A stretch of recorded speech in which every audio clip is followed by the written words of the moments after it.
สบายดีพี่น้องที่หากกลับมาอีกแล้วนะในการเข้าเฝ้าเดียวร่วมกันหวังว่าพี่น้องได้รับกันหนุนใจจากถ้อยคำที่พวกเราได้เรียนน้ำกันในแต่ละวันขอให้พวกเราได้สืบต่ออย่างหักเลิกอยู่ในความเชื่อเติบโตในองค์พระเยซูคริสต์แล้วพร้อมที่จะออกไปแบ่งปันเรื่องราวความหักขององค์พระผู้เป็นเจ้าให้กับคนอื่นได้ยินได้ฮู้และได้เชื่อในพระองค์เราอยู่ในบทเรื่องเกี่ยวกับการฟื้นคืนพระชนขององค์พระเยซูคริสต์มื้อนี้เราจะมาก้าวเข้าสู่อาทิตย์ที่สุดท้ายเนาะกับสุดท้ายแล้วในการที่เราจะได้เรียนเพื่อจะเข้าใจถึงการฟื้นคืนพระชนขององค์พระเยซูคริสต์อีก2อาทิตย์เราก็จะสิ้นสุดแล้วเนาะเราจะอ่านนำกันอยู่ในเอเฟโซบทที่1ข้อที่18หาข้อที่23จะยาวหน่อยนึงเนาะแต่ฟังไปนำกันและขอทรงโปรดให้ตาภายใน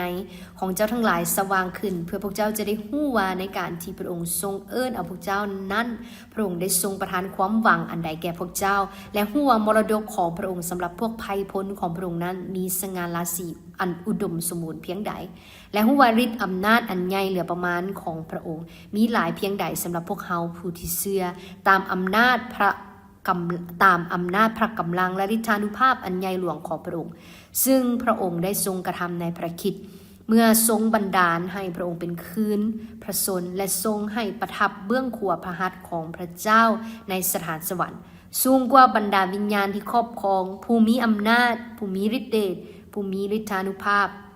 ผู้มีอานุภาพและเหนือกว่าน้ำสื่อทั้งปวงที่เขาเอ่ยขึ้นบ่แม่นในสมัยนี้เท่านั้นแต่ว่าในสมัยที่จะมาถึงด้วยและได้ทรงปราบสิ่งสารพัดทั้งปวงลงใต้พระบาทของพระองค์และได้ทรงตั้งพระองค์ไว้ให้เป็นพระประมุขเหนือสิ่งสารพัดแก่คริสตจักรซึ่งเป็นพระกายของพระองค์ซึ่งเต็มบริบูรณ์ด้วยพระองค์ผู้ทรงเต็มในทุกหนทุกแห่งทั่วสรรพสิ่งให้เราร่วมใจกันอธิษฐานพระบิดาเจ้าลูกขอบคุณสำหรับถ้อยคำของพระเจ้าที่เปิดเผยถึงฤทธิ์อำนาจของพระคริสต์ที่อยู่เหนือทุกสิ่งอย่างขอให้ความเข้าใจในถ้อยคำในมื้อนี้นำพาพวกเขาไปสู่การปฏิบัติตนโดยการยอมอยู่ภายใต้การนำพาขององค์พระเยซูคริสต์และในฤทธานุภาพของพระองค์อันใหญ่เหลือประมาณด้วยจึงอธิษฐานขอบคุณพระองค์ในพระนามอันยิ่งใหญ่ขององค์พระเยซูคริสต์เจ้าอาเมนมีหลายคนเนาะได้ใช้ชีวิตในความย่านกลัวถึงอำนาจของความมืด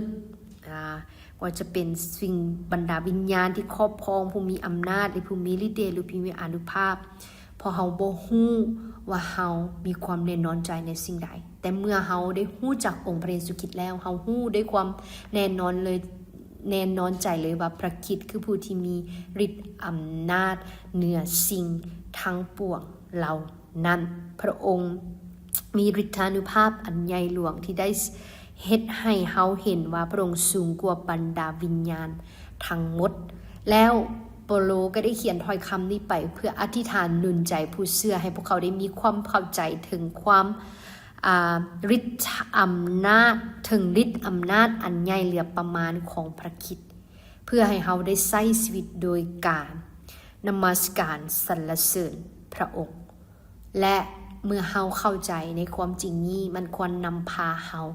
ให้อยู่โดยการย้อมจำนนอยู่ในฤทธานุภาพของพระคริสต์เพราะพระองค์มีไซเหนือความตายและประทานชีวิตใหม่ให้แก่พวกเขาพระคำในมื้อนี้จะเปิดเผยให้เฮาเห็นถึงฤทธานุภาพของพระคริสต์และการเปลี่ยนแปลงชีวิตของผู้คนที่เป็นของพระองค์อานาบิดพระคริสต์ปกครองเนาะอยู่เหนือน้ำสื่อทั้งปวงหรือฤทธิ์อำนาจหรือผู้มีอำนาจและบรรดาวิญญาณที่ครอบครองทั้งหมดเปโลอธิษฐานอย่างชัดเจนเพื่อให้ผู้เชื่อได้มีความแน่นอนใจและให้สายตาของพวกเขาได้เปิดเห็นความจริงว่าพระเจ้าของพวกเขาที่พวกเขาได้นมัสการนั้นเป็นพระเจ้าองค์ทรงมีฤทธานุภาพคือฤทธานุภาพที่ฟื้นพระเยซูคริสต์จากความตายได้ให้พระองค์ประทับอยู่ถึงเบื้องขวาคือตำแหน่งสูงสุดที่สูงส่ง กว่าบรรดาวิญญาณผู้มีอำนาจหรือผู้ที่มีฤทธิ์เดชหรือมีอานุภาพทั้งหมดและพระองค์กำลังประทับเบื้องขวาของพระบิดาและพระเจ้าเฮ็ดให้เฮาได้เห็นว่าพระคริสต์เป็นตัวแทนของผู้ที่สูงส่งกว่าทุกอย่างและเพราะพระองค์สูงกว่าบรรดาพวกเขาเหล่านั้นอยู่ข้อที่22เนาะอยู่ข้อที่21เฮาก็ว่าสูงกว่าบรรดาวิญญาณที่ครอบครองผู้มีอำนาจผู้มีฤทธิ์เดชผู้มีอานุภาพหรือเหนือกว่าน้ำซื่อทั้งปวงและได้ทรงปราบสิ่งสารพัดทั้งปวงลงใต้พระบาทของพระองค์ทุกสิ่งอยู่ใต้อำนาจและการปกครองของพระเจ้าและพระคริสต์เป็นอย่างประมุขของพระประมุขของสิ่งสารพัดแก่คริสตจักรหมายความว่าผู้เชื่อที่เป็นของพระเจ้าองค์นี้ได้อยู่ภายใต้การครอบครองการปกครองของพระเจ้าที่มีอำนาจสูงส่งในฟ้าสวรรค์และแผ่นดินโลกนี้พระองค์กำลังเปิดเผยความจริงให้เราเห็นว่าเมื่อเรารู้จักพระเจ้าองค์นี้ที่มีอำนาจเหนือวิญญาณที่ครอบครองผู้มีอำนาจและพระองค์ได้ทรงประทับอยู่เบื้องขวาของพระหัตถ์ของพระเจ้าและได้ฟื้นคืนประสูติจากความตายสันใดมันควรนำพาเราให้ใช้ชีวิตในความแน่นอนใจบ่แม่นในความย่านถึงบรรดาวิญญาณให้หรือการกดขี่ข่มเหงการครอบครองของวิญญาณชั่วอีกต่อไปเพราะพระคริสต์ได้มีไสเหนือสิ่งนั้นแล้วและโกโลไซบทที่2ข้อที่15ก็ได้กล่าวอย่างชัดเจนว่าโดยไม้กางเขนนั้นพระองค์ได้ทรงปลดวิญญาณครอบครองและอำนาจวิญญาณชั่วทั้งหลายเสียและได้ทรงประจานพวกเขาอย่างเปิดเผยโดยนำพวกเขาเป็นเสลยในขบวนแห่งไสสนะของพระองค์ว้าวนี่คือพระเจ้าของเฮาที่เฮานมัสการพระองค์ได้ปลดเนาะได้ปลดวิญญาณครอบครองและอำนาจวิญญาณชั่วให้ทั้งหลายเสียไปและพระองค์ประจานมันและพระองค์ได้นำให้เป็นเสลยแห่งขบวนไสสนะของพระองค์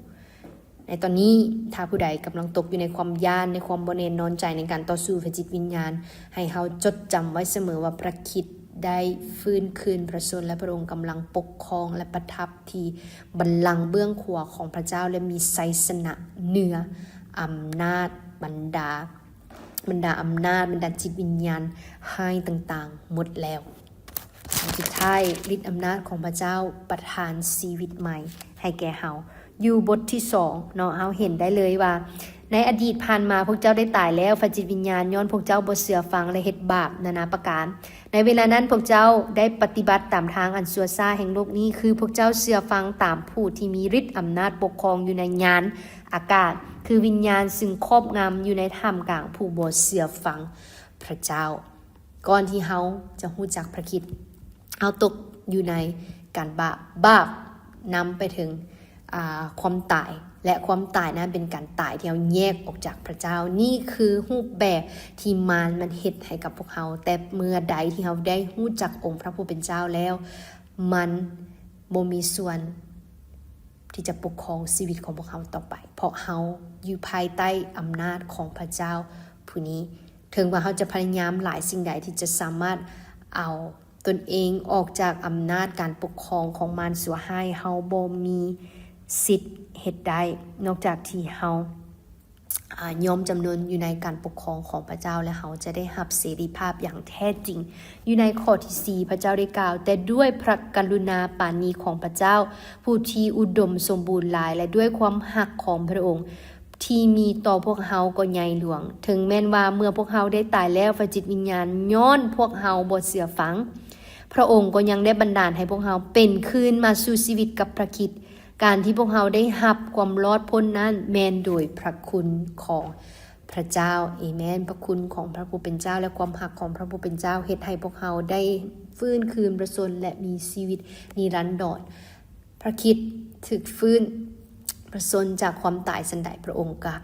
ได้ให้ชีวิตแก่ทุกคนที่เชื่อในพระองค์สันนั้นความรอดพ้นบ่ได้มีมาจากการพยายามการเหตุการณ์ดีหรือการปฏิบัติกรรมกฎระเบียบทางศาสนาแต่มาจาก พระคุณขององค์พระผู้เป็นเจ้าและอยู่ในข้อ8ด้วยว่าสิ่งเจ้าทั้งหลายได้ถูกทรงโปรดให้พ้นนั้นก็ย้อนพระคุณโดยทางความเชื่อสิ่งเหล่านี้บ่แม่นพวกเจ้าเฮ็ดเองแต่พระเจ้าทรงประทานให้ความรอดพ้นมีมาโดยคนที่วางใจเชื่อในองค์พระเยซูคริสต์เจ้า